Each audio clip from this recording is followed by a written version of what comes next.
Group engagement partner. A partner or other person in a firm who is responsible for the group audit engagement and its performance and for the audit report, responsible for the audit report on the group financial statement that is issued on the behalf of the firm.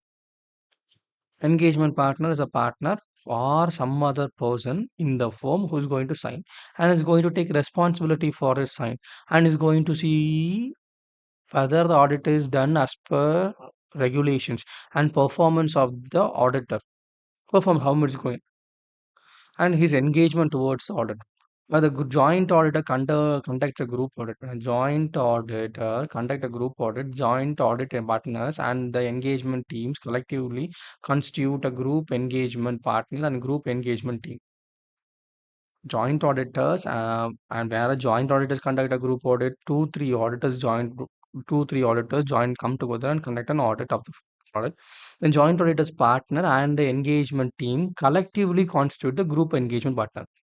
So, because in this case, not one single partner as one single audit firm, but a total number of different audit persons from different audit firms are joined together to complete audit. They are all collectively now being recognized as group engagement partners on group engagement team.